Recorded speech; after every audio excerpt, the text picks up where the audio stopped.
오늘 여러분들하고 나눌 말씀 제목은 좀 파격적이죠? 사랑하지 말라. 요한일서 2장 15절에서 18절까지의 말씀을 가지고 사랑하지 말라는 제목으로 나누도록 하겠습니다. 좀 이상하죠? 사랑하라고 하셨는데 사랑하지 말라니까 뭘 사랑하지 말라는지 한번 본문을 읽어보도록 하겠습니다. 4절뿐이 안 되니까 우리 한 목소리로 다 같이 한번 읽어볼까요? 시작! 여러분은 세상이나 세상에 있는 것들을 사랑하지 마십시오. 누가 세상을 사랑하면 그 사람 속에는 하늘 아버지에 대한 사랑이 없습니다. 세상에 있는 모든 것, 곧 육체의 욕망과 눈의 욕망과 세상 살림에 대한 자랑은 모두 하늘 아버지에게서 온 것이 아니라 세상에서 온 것이기 때문입니다. 이 세상도 사라지고 이 세상의 욕망도 사라지지만 하나님의 뜻을 행하는 사람은 영원히 남습니다. 어린이 여러분, 지금은 마지막 때입니다. 여러분이 그리스도의 적대자가 올 것이라는 말을 들은 것과 같이 지금 그리스도의 적대자가 많이 생겼습니다. 그래서 우리는 지금이 마지막 때임을 압니다. 아멘. 할렐루야. 오늘도 예수 그리스도의 생명의 빛으로 충만하시기를, 그 빛을 받아 누리시기를 예수님의 이름으로 축복합니다. 아멘. 이번 주 중에 저는 계속해서 한 기도가 있어요. 예수님의 이름의 권세, 그 권세가 정말로 실제적으로 내 삶에 권세가 되게 해달라고, 살아서 움직이는 정말로 생명력 넘치는 그런 예수님의 권세가 내 삶에 넘치게 해달라고 그렇게 기도했었어요. 여러분들 삶 속에 예수 그리스도의 이름의 권세가 살아서 생명력 있게 움직이고 계시죠? 아멘. 살아서 빛을 발하고 있지요? 아멘. 그렇게 되시기를 예수님의 이름으로 축복합니다. 아멘. 성경은요, 세상을 사랑하지 말라고 말합니다. 그러니까 오늘 제목에 사랑하지 말라라는 말은 세상이나 세상에 있는 것들을 사랑하지 말라는 말씀의 제목이었습니다. 우리 옆사람하고 한번 인사해 봅시다. 사랑합니다. 먼저는 사랑합니다 이렇게요. 서로 사랑합시다 인사해 보세요. 서로 사랑합시다. 그리고 세상은 사랑하지 맙시다. 세상은 사랑하지 맙시다. 당신은 사랑합니다. 여러분, 성경이 오늘 본문에서 말하는 이 세상에는요, 성경이 말하는 세상은 두 가지 의미가 있어요. 첫 번째는요, 하나님이 창조하신 세상, 하나님이 세상을 이처럼 사랑하사. 그러면 하나님이 세상을 사랑하셨네. 근데 우리 보고는 왜 세상을 사랑하지 말라고 하시죠? 거기에서 말하는 세상은 하나님이 창조하시고 하나님 만드시고 하나님 운행하시는 하나님의 나라의 원리대로 돌아가고 있는 세상, 그 세상 너무 사랑하세요. 하나님이. 그리고 심히 기뻤다고 그렇게 말씀하세요. 오늘 본문에 말하는 세상은요, 타락해버리고 하나님을 떠나버렸고, 그리고 공중권세 잡은 마귀의 통치를 받는 영적인 그런 악한 영의 세력들의 통치를 받고 있는 세상, 그리고 이 세상의 사상, 그런 사람들의 가치관, 세계관, 그런 사람들의 삶의 방식 등 이런 것들에 속한 세상, 한마디로 말하면 세속적인 것, 세속적인 가치관들을 사랑하지 말라, 이렇게 말하는 것입니다. 여기서 말하는 사랑이라는 단어는요, 우리가 잘 알고 있는 아가파오라는 단어예요. 이 아가파의 뜻은요, 그냥 에로스의 사랑처럼 그냥 감정적으로 막 이렇게 사랑하는 그런 사랑 정도가 아니라 완전히 거기에 전 인생을 걸고 몰두해가지고 집중해가지고요, 모든 우선권을 거기에 두는 거죠. 모든 내 삶의 우선권을 세상에 두는 그런 걸 말하는 것입니다. 그래서 세상을 통해서 얻는 쾌락을 너무너무 좋아해가지고요, 그래서 하나님보다 더 높은 우선순위를 그것에 두고 그것에 몰두하는 것, 이것을 오늘 여기서 본문에서 말하는 사랑한다라는 뜻입니다. 그러니까 하나님 아닌 것에, 이 세상 방식의 가치관에 함몰되어서 거기에 그 가치관에 얽매여서 그렇게 살지 말라, 이런 말씀이죠. 여러분, 성경은 우리에게 이렇게 말합니다. 한번 이 말씀을 잠언 4장 23절 말씀을 크게 한번 읽어볼까요? 시작. 그 무엇보다도 너는 내 마음을 지켜라. 그 마음이 바로 생명의 근원이기 때문이다. 할렐루야. 아멘. 가정에서 예배 드리시는 분들도 할렐루야. 아멘. 예. 말씀을 읽을 때 그리고 아멘 할 때 정말 크게 선포해야 돼요. 예. 여러분 저도 목사이지만 영적으로 좀 이렇게 침체될 때도 있고 그렇죠. 다운될 때도 있고 뭐 그렇습니다. 인간인지라. 그런데 제가 영적으로 다시 막 회복될 때가 있어요. 그때가 언제인 줄 아세요? 가장 강력하게 제가 회복될 때가 있어요. 그게 언제냐면요, 누군가에게 하나님 나라의 복음을 전달해 줄 때예요. 이렇게 한마디도 말해서 제가 이렇게 단위에 서서 설교할 때요, 저는 강력하게 제 영이 회복되는 걸 느낍니다. 목사라 그런가요? 그렇지 않습니다. 하나님 나라의 복음을 전할 때 저뿐만 아니라 여러분들 한번 해보십시오. 여러분들이 가지고 있는 하나님의 나라를 누군가에게 전달해 줄 때요, 그때 여러분들의 영이 회복되는 걸 느끼게 될 거예요.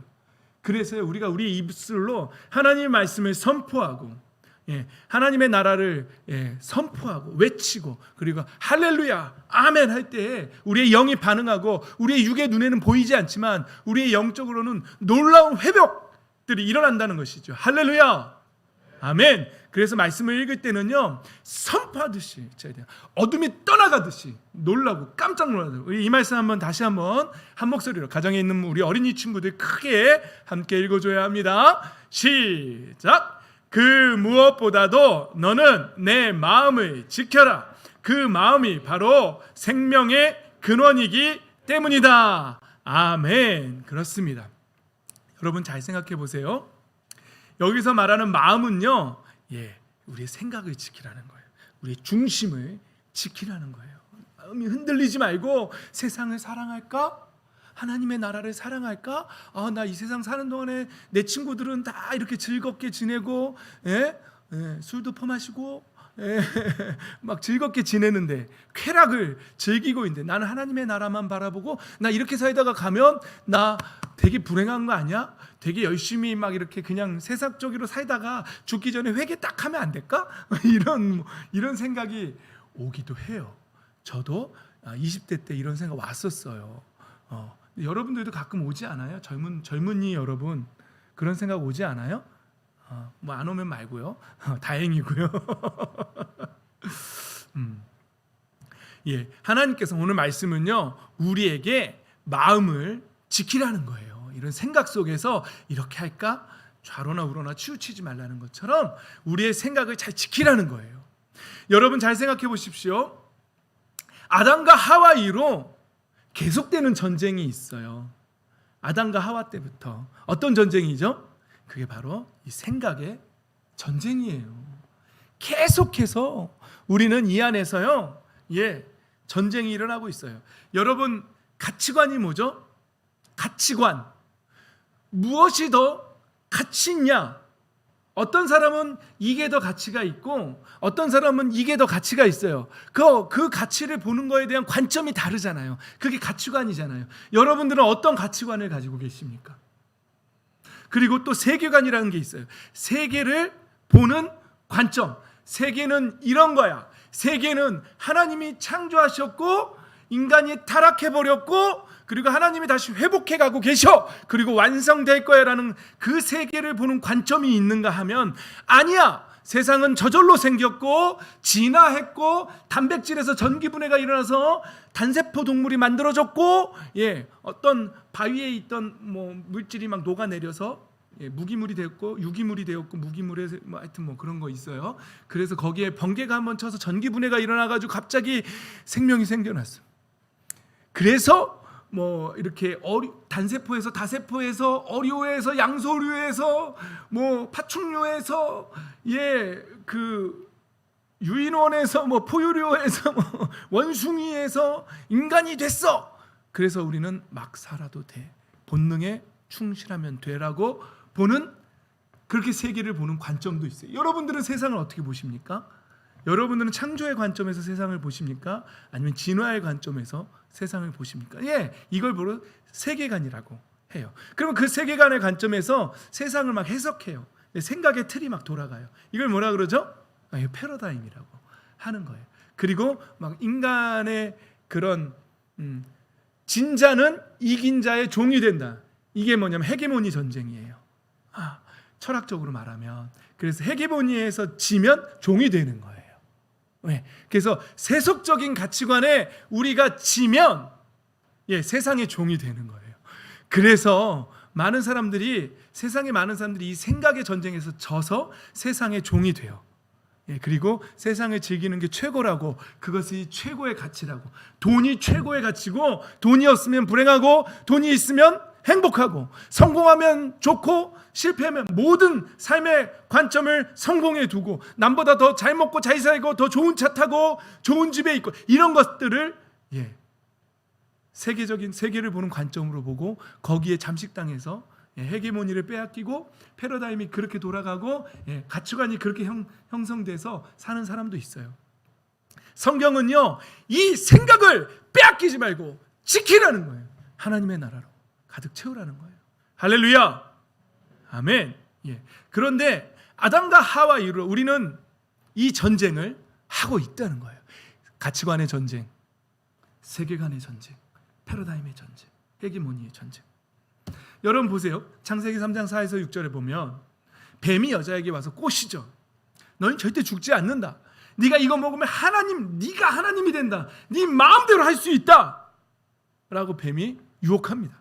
그때 6절에 보면 여자가 그 말을 듣고 생각을 지켰습니까? 못 지켰습니까?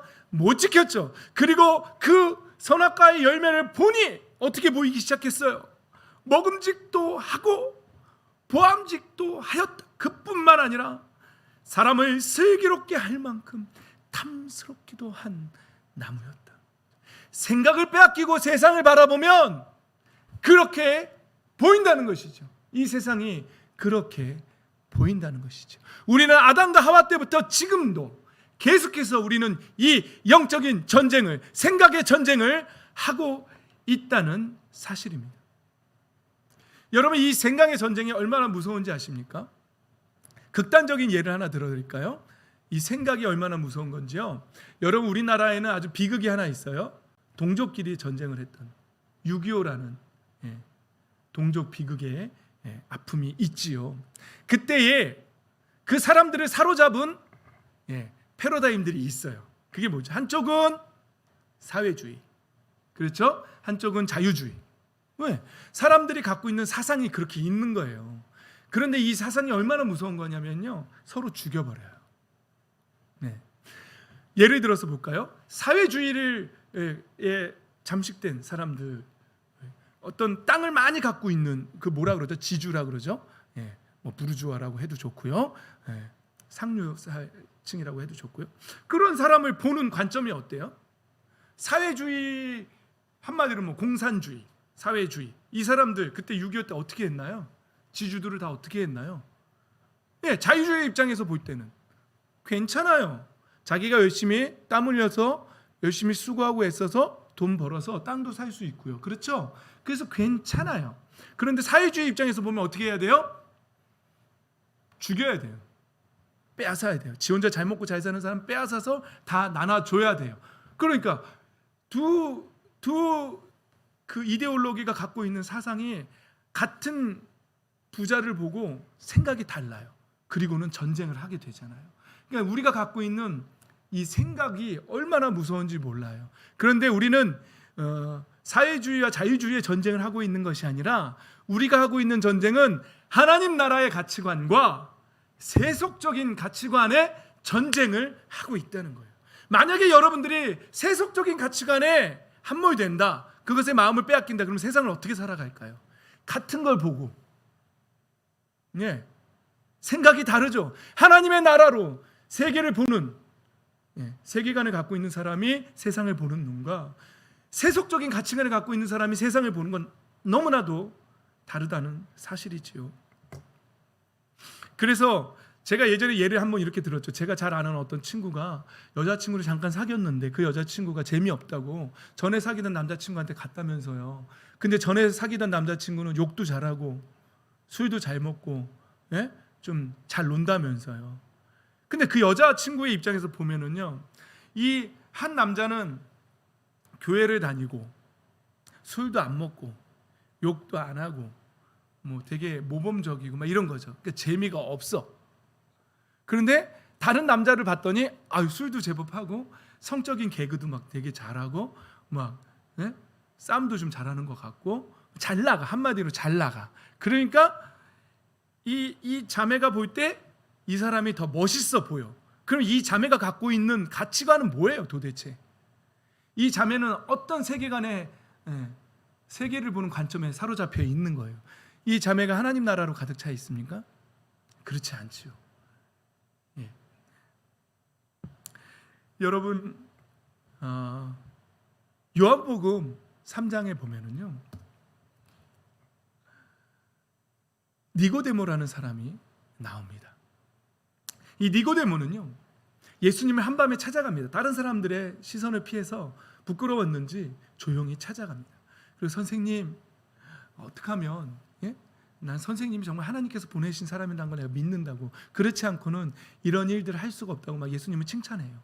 막 지켜세요. 그랬더니 예수님이 딱 한마디예요. 다른 거 다 필요 없고 내가 진정으로 너에게 말한다. 누구든지 다시 나지 않으면 하나님 나라를 볼 수 없다 그러는 거예요. 그때 니고데모가 그게 어떻게 가능합니까? 이제 4절에 그렇게 말하는 거예요. 근데 5절에서 예수님이 다시 말하는 거예요. 다시 난다는 말이 뭐냐면 물과 성령으로 다시 태어나지 않으면 하나님 나라에 들어갈 수 없다. 여러분 여기서 다시 태어난다는 말이 뭘까요? 이게 바로 가치관이 다시 뒤집어진다는 얘기예요. 어떤 사람이 세속적인 가치관으로 세상에 함몰되어서 죄가 아니라고 말하면서 세상적인 가치관으로 그렇게 살고 있다가 이제 예수님의 복음을 들었어요. 예수님의 복음을 듣고 하나님 나라가 그 마음속에 들어갔어요. 예수님을 믿기로 작정했어요. 결단했어요. 나는 예수님을 믿을 거야. 그렇게 결단하고 그 안에 성령이 임했어요. 그러면 그 사람의 가치관이 완전히 뒤집어지는 거예요. 그래서 세상을 보는 관점이, 세계관이 하나님 나라로 바뀌는 거예요. 이게 바로 거듭 태어났다는 사실. 이게 바로 물과 성령으로 다시 태어난 사람의 특징이라는 것이에요. 여러분 여기 교회에 다니고 있지만, 지금 가정에서 예배드리고 있지만 여전히 세상을 보는 관점이, 세상에 가치를 두는 관점이 세속적이고 세상을 사랑하고 있다면 여러분 다시 물과 성령으로 다시 태어난 사람이 아닙니다. 아니 어쩌면 다시 태어났음에도 불구하고 다시 세상을 사랑하는 마음으로 그 마음을, 생각을 빼앗겼을 수도 있습니다. 그러나 성경은 그 마음을 빼앗기지 말라고, 이 세상이나 세상에 속한 것들을 사랑하지 말라고 그렇게 말하고 있는 것입니다. 여러분 오늘 본 말씀 15절에 보면 세상을 사랑하면 그 사람 속에는 하늘 아버지에 대한 사랑이 없다라고 못 박습니다. 여러분 세상을 사랑하십니까? 세상에서 세속적인 가치관이 최고라고 여전히 여기고 있습니까? 먹고 마시고 즐기는 게 최고의 가치라고 여겨집니까? 그 쾌락을 위해서라면 하나님 나라를 뒤로 밀어놓을 수도 있습니까? 그렇다면 여러분 마음속에는 하나님을 사랑하는 마음이 없다고 성경은 말하고 있습니다. 그러나 이 세상도 사라지고 17절 말씀에 보면 이 세상의 욕망도 사라진다라고 분명히 말하고 있습니다. 누구만 영원히 남는다고 하지요? 하나님의 뜻을 행하는 사람은 영원히 남는다고 말합니다. 18절에 말하는 어린이 여러분은요, 해석을 어린이라고 했지 어린이 우리 초등학생들 말하는 어린이를 말하는 건 아니에요. 젊은이들을 말하는 거예요. 젊은이 여러분 지금 마지막 때입니다. 이 세상은요, 모든 가치관이, 세상 사람들이요 다 이 모든 가치관이 다 빼앗겼어요. 세상 쾌락에 잠식당했어요. 지금 현대 철학의 아버지라고 말하는 데카르트 이후로 모든 사고의 중심이 나에게로 집중되었어요. 지금 여기서 데카르트를 설명하기에는 시간이 많이 모자르고요. 그냥 나는 생각한다, 고로 존재한다. 모든 것을 의심해 본 데카르트가 모든 걸 의심하고 있는 자기 존재, 의심하고 있는 나는 존재하는 게 맞잖아. 이제 거기서부터 생각이 시작되는 거예요. 그래서 그러면 내가 존재하는 거야. 그러면 내가 만졌어. 그럼 내가 만져서 느낀 거 얘도 존재하는 게 맞아. 내가 존재하니까. 그렇게 시작된 거예요. 그래서 데카르트에 이렇게 먹으면 내가 존재하는데 내가 존재하는 내가 이걸 느꼈어. 얘도 존재하는 게 맞는 거야. 그러니까 사고의 틀이 이제 이렇게 바뀐 거예요. 그래서 이 데카르트를 현대 철학의 아버지라고 해요. 그때부터 모든 사고의 중심이 신 중심에서 나로부터 시작되는 거예요. 그게 별거 아닌 것 같지만 그 사고의 틀이 바뀌는 게 굉장한 거예요. 그러면서 지금 포스트 모더니즘에 오기까지. 그래서 포스트 모더니즘에서는 뭐예요? 절대 선은 없어요. 그렇게 말하는 거예요. 세상 사람들이. 이 생각이 다 그 사상에 잠식되어서 나한테 좋으면 선이고 나한테 괴로움을 준 거나 아픔을 주면 악이고 모든 기준이 나로 변한 거예요. 그게 포스트 모더니즘의 특징이에요. 그래서 절대적인 가치관은 없어요. 나 중심적인 거예요. 그래서 내가 옳다고 생각하는데 왜 성경은 그걸 나쁘다고 말하는 거야? 이제부턴 법을 정해서 성경의 잣대로 그걸 나쁘다고 말하면 차별한 거야. 그래서 그걸 법으로 제재하겠어가 바로 그게 포괄적인 차별금지법 아니겠습니까? 너희들이 성경을 기준으로 해서 선과 악을 말하는 건 난 이제 듣기가 싫어. 그거 하지 마. 내가 선이면 선인 거고 내가 나쁘면 악이야. 그러니까 너희가 자꾸 그 기준으로 절대 기준을 들이대지 마. 그러면 이제부터 그렇게 기준을 들이대면 그건 법에 걸려. 이렇게 말하는 게 그렇게 하려고 하는 게 포괄적 차별금지법을 통과시키려고 하는 거 아니겠습니까? 그게 통과되면은요 이제 단위에서 신천지는 이단입니다 이 말 못합니다. 표현의 자유가 없어져요. 왜냐하면 신천지는 소수가 되는 것이고 우리는 그 소수자를 핍박한 게 되는 거예요. 그 법이 되게 재밌으면서도 무서운 거예요. 아무것도 할 수가 없게 만드는 거예요. 그냥 우리 자기 각자가 옳은 대로 자기 소견에 좋은 대로 살아가자가 그 법의 핵심이에요. 옳다 그러다 말하지 말라는 거예요.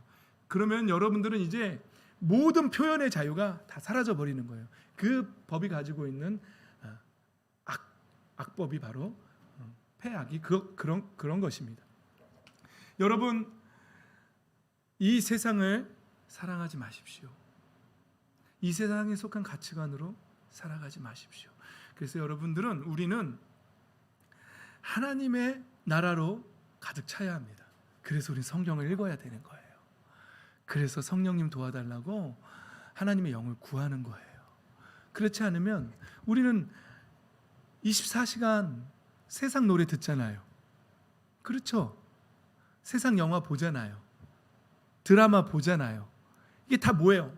지금은 우리가 알지도 못하게 부지불식간에 세속적인 패러다임을 계속 듣는 거예요. 우리가 그러다가 잠깐 나와서 주일날 요 30분 넘어가면 설교 길죠? 40분 하면 완전 길죠? 50분 하면 세상에 이럴 수가 없죠? 그거 잠깐 듣고 이 패러다임 전쟁을 하는 거예요. 가치관의 전쟁을. 이길 수 있겠어요? 여러분들 성경 안 읽고 스스로 하나님 나라를 보지 않고 여러분들이 신앙을 지켜낼 수 있겠어요? 이 세상 속에서 불가능할 거라고 저는 생각합니다. 목사도 성경 안 읽으면 세속에 빠집니다.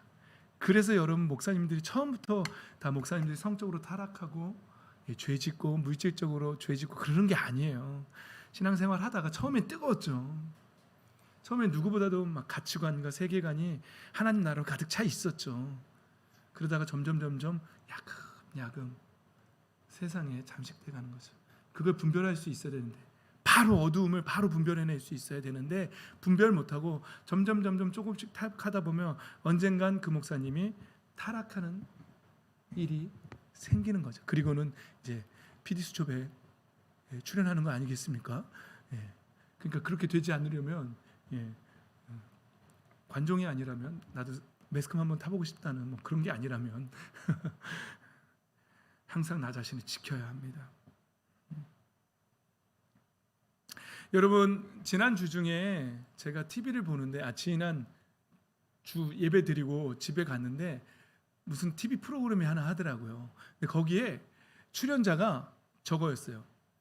우리나라에 복싱 세계 챔피언이 있더군요. 난 몰랐어요. 여자였어요. 그것도. 예. 세계 타이틀을 갖고 있는 여자 선수가 있더라고요. 최현미라고. 예. 여자 권투 선수인데 세계 챔피언이었어요.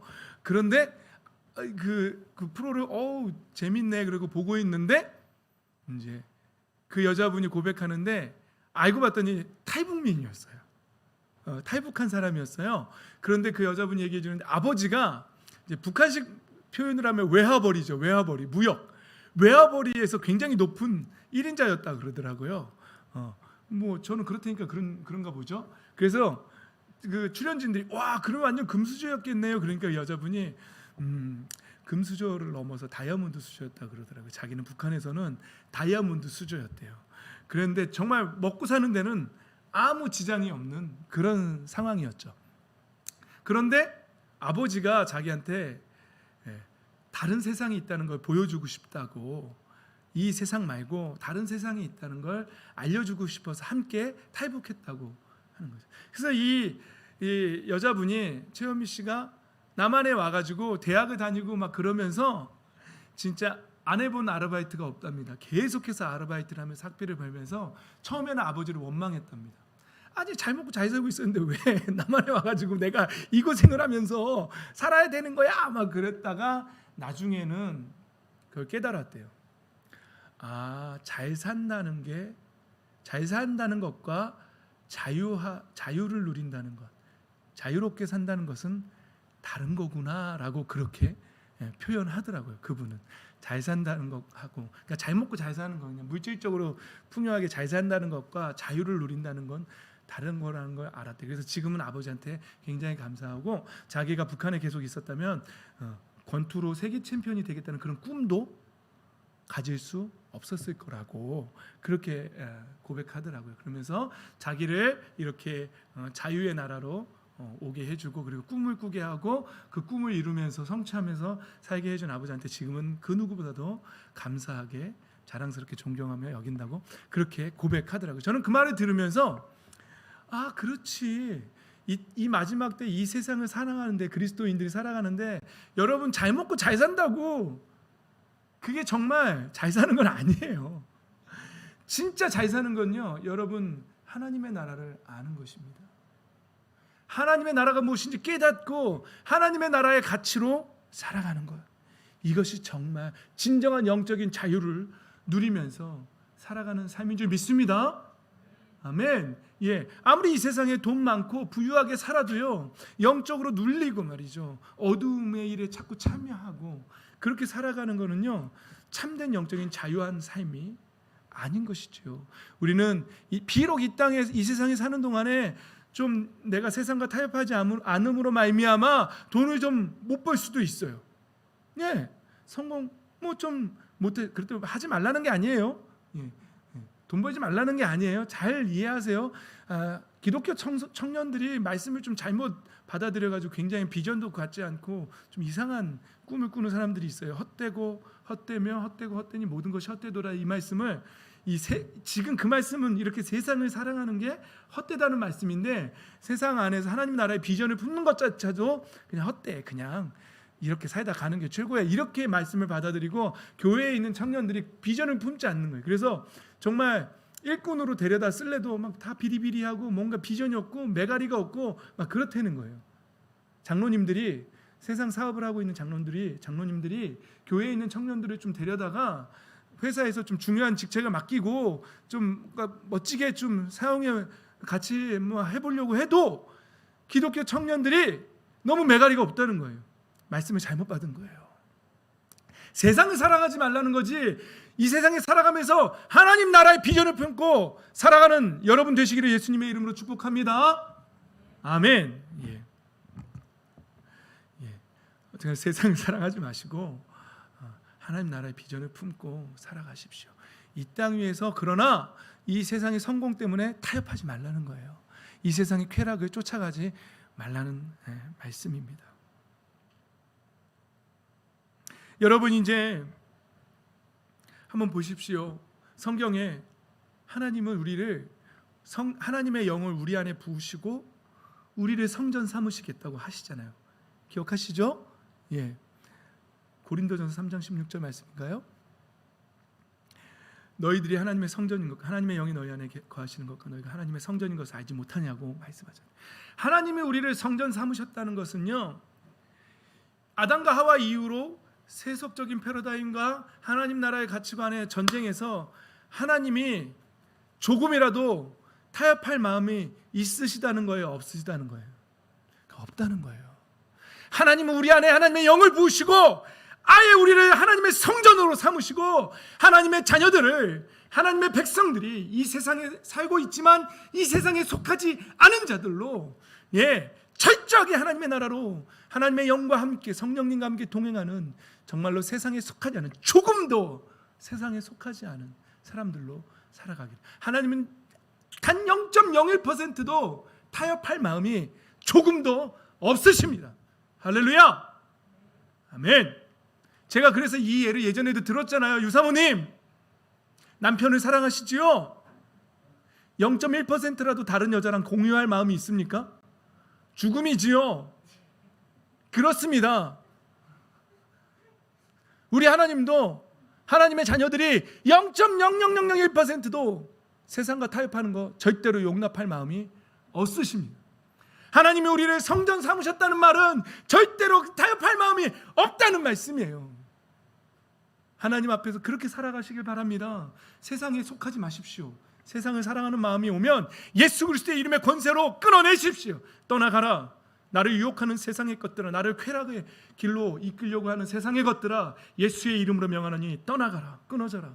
모든 어두움은 예수 그리스도의 이름 앞에 굴복되어 있지어다. 선포하십시오. 그 예수 그리스도의 이름의 권세로 선포할 때 그 어둠들이 끊어져 나가야 바로 예수 그리스도의 생명의 빛이, 이름의 권세가 생명력 넘치게 우리의 삶 속에서 살아서 운동력 있는 것입니다. 그런데 세상을 사랑하는 마음이 끊어지지 않고 이러면 안 되는데 하면서 계속 세상 속에 사로잡혀 가면 그건 예수 그리스도의 이름의 권세가 생명력을 잃어가는 것입니다. 권세가 그 앞에 있는 것이 아닙니다. 왜 같은 이름인데 어떤 사람은 그 이름으로 권세를 누리며 세상과 타협하지 않고 하나님의 나라로 살아가고 있는데 왜 같은 그리스도인으로서 예수 그리스도의 이름의 권세를 사용하지 못하며 살고 있습니까? 예수 그리스도의 이름의 권세에 문제가 있습니까? 아닙니다. 그것은 바로 세상에 타협하고자 하는 내 마음이 나를 사로잡고 있기 때문에 그렇습니다.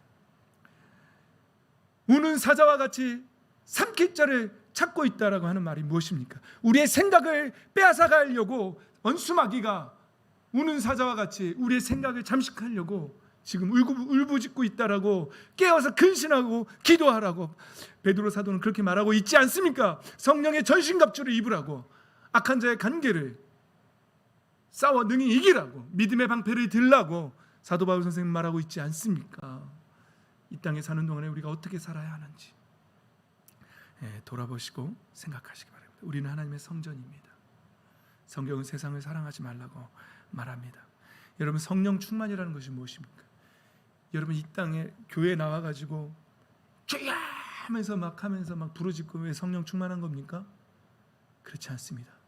성령이 충만하다는 것은, 하나님의 영으로, 아버지의 영으로 충만하다는 것은, 그 성전 삼으시는 우리 안에 하나님의 영으로 충만하다는 것은 내가 세상과 타협할 마음이 조금도 없는 상태를 바로 성령의 충만한 상태라고 말하는 것입니다. 성령의 충만함을 쫓으십시오. 그렇게 가십시오. 성령을 구하십시오. 세상과 타협하지 마십시오. 그래서 하나님 보시기에 기쁨이 되는, 내가 찾는 한 사람이 바로 너다. 너 하나면 된다. 예수님 많은 제자 원치 않으셨어요. 그 수많은 수백 명, 수천 명이 따라다니는 그 사람들 중에서 딱 12명 삼으셨어요. 그 중에 한 명은 가룟 유다지만, 예수님이 이 땅 위에 교회를 세우시고 깃발을 세우시고 우리를 부르셨습니다. 이 마지막 때에 예수님은 그냥 많은 회원 모집을 하는 교회 원치 않으십니다. 예수님이 원하시는 교회는요, 0.1%도 세상과 타협할 마음이 없는 사람들이 모여서 하나님을 찾고 예배하고 그렇게 살아가는 공동체, 이걸 보고 싶으신 거죠. 하나님이 찾으신 단 한 사람, 그 예배자, 그게 바로 내가 되기를 우리 하나님 앞에 간절히 소망해야 될 줄 믿습니다. 아까 제가 찬양하면서 그런 생각을 했어요. 우리가 찬양하잖아요. 내 영이 주를 구하고 내 마음이 주를 향하네. 주님 만나기 원하는 이 찬양 누가 할 수 있는지 아세요? 여러분 왜 찬양에 힘이 없는지 아세요?